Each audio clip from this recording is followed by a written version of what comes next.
Awesome. On today's video, we've got the Kingsley Page, a tube boost pedal on the bench.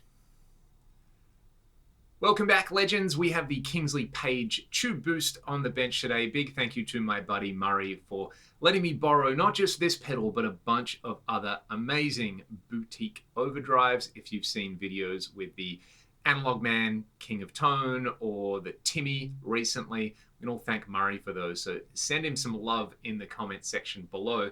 The Page, as it says on the tin, is a tube boost. It's utilizing real preamp tubes running at high voltage in there. I've seen a lot of buzz about the Kingsley preamp pedals over the last couple of years online, but I've never had the chance to try one. So to start, let's just hear it as a boost. I've got my Fender 1977 Strat Sir Michael Landau pickups. I'm going into the Page, into the Synergy 800 module, Syn 5050 power amp. Today I'm running it into the Fractal X Load and my go-to LT TV Mix 7 cabinet IR. You can grab that IR absolutely free. Just check the video description. I'll let you hear this on the neck pickup with the pedal bypass. And where I've got it at the moment, it sounds pretty much neutral. So I'm going to play with the two switches on there. There's one for lows, one for highs. We'll have a listen to what that does. I'll play with the tone control, and then we'll hear the difference between using the volume as a boost and using the gain as a boost. Because to me, you can kind of get traditional like boost pedal tones out of this, and you can also get something a little bit different where this actually sounds a little more like an extra drive stage in your amp. So neck pickup, let's...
Okay, some preliminary thoughts on this. With a Strat, having the high switch to the right is way too much, so keeping it to the left there. With the lows, you can hear that it's considerably kind of thinner when you've got the gain or the volume down low. But with both of them cranked up, I think you kind of need this little lows control in there. It's almost like providing a low cut in there, so you're not saturating the front end too much. And kind of markedly different results, keeping the gain low and the volume high, and then the gain high and the volume low. With the volume up, to me, it just kind of sounds like a typical boost. It's not really anything special there. But as you get that gain control up, it's very, very amp-like. The other thing that I kind of like on there, let's click this lows control back. And if we got both controls up here, so you're really pushing the front end, I'll let you hear the kind of volume control cleanup on both the neck and the bridge pickup of the Strat. Then we'll hear this with a Les Paul.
Now the volume control cleanup there with the Strat, that's probably the most amp-like I've ever tried from a pedal.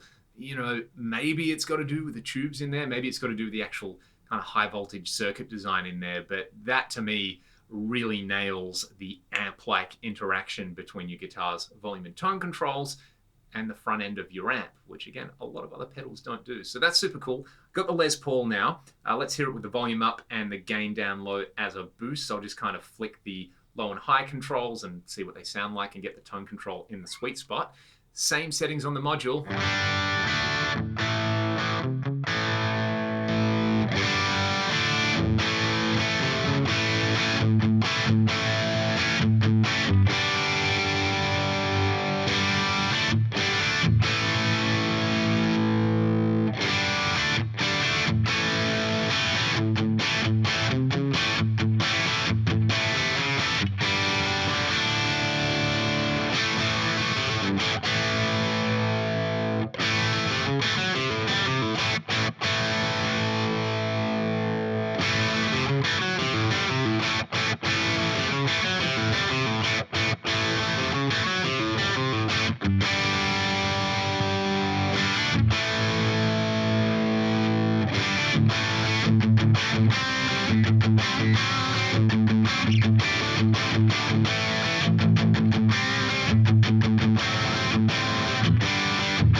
Okay, I'm kind of curious. Let's hear those settings, which I'm loving as a boost, versus just turning the gain on the amp up. So I'll give you a reference point. then the boost, then I'm going to bypass the pedal and just turn the gain control up on the module. Let's have a listen.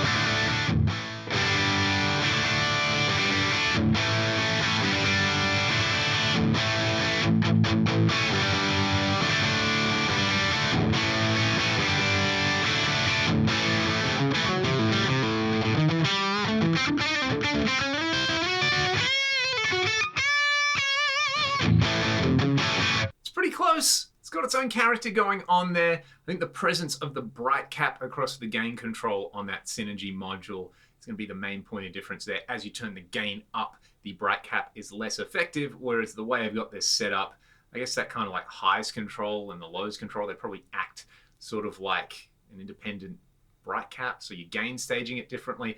I don't know. Someone who knows more about these designs can probably weigh in the comment section below. I'm just going to remove the 800 module from the equation now. We can just have a listen to what this sounds like as a standalone preamp. So I'm just going into the page, into the Synergy Syn 5050, and then the X load and an IR. I'm just going to start maybe with the gain at around 1 o'clock. Let's have a listen to what we get. Scratchy volume pot, by the way, on my guitar.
If you were running this on a board with multiple drives and you had it last in line, you could definitely use that as a standalone preamp into, say, the effects return of a backline amplifier. Maybe you are doing a gig and you get, I don't know, a JCM 900 and you're doing a blues gig and it's just not working for you.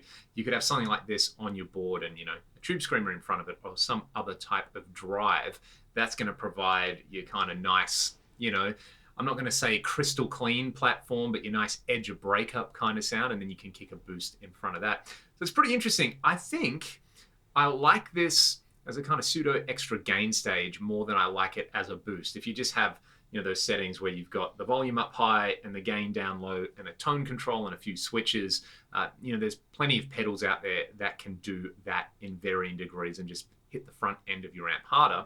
But I think those kind of settings where you've actually got the gain control up and the tubes inside are doing their thing, kind of sounds a little more like you could take a, say, I don't know, non-master volume Marshall or Fender and then add an extra gain stage to cascade into it rather than it just be called a tube boost. Really this to me, it's like adding an extra kind of tube circuit to the front end of your amp, and you can also use it as a standalone preamp, which is pretty cool. So yeah, there's like no bad sounds in there, which I think is often the sign of a quality product, with the tone all the way up and down and those switches. Nothing was super harsh or unmusical. Felt really, really good in some of those settings, as you could probably tell. I probably dig it with a Les Paul a little bit more into that 800, but then again, like Les Paul into 800 always sounds pretty good. I liked it with the Strat as well. The volume control roll-off was super impressive. Overall, I'm pretty impressed with this pedal. I don't think I would put something like this on one of my boards or one of my studio boards. I generally like to just have lots of amps, each with their own character. But if you're a one amp type of person and you want to, I guess, maintain the integrity of its character, and you don't want to mod it or anything like that, this is a pretty cool product. It's really easy to use. It's compact enough. It's got that thing where you hold it and you go, yeah, this has got some components in it with some weight behind them as well. So all up, it's just like a really quality product. And yeah, I want to say it kind of lives up. I'm not going to call it hype. I'm going to call it the buzz. It kind of lives up to the buzz for me. So I wouldn't mind checking out some other Kingsley preamp pedals. So let me know if you're a fan of these pedals, what else I should consider checking out. I will put a link to their website in the video description if you want to check this out. Again, I'm just borrowing this pedal off a friend and I kind of like it. You might like it too. Hopefully, if you really, really like it, you can get in touch with them. As I understand it, they're kind of like a small builder based in the UK, I want to say. Don't quote me on that. Nevertheless, I have been here for too long and butchered too many AC/DC and Led Zeppelin riffs. It's time for me to go. If you want to support what I'm doing, check the video description, grab that free IR, and have a great day. I'll see you all next time.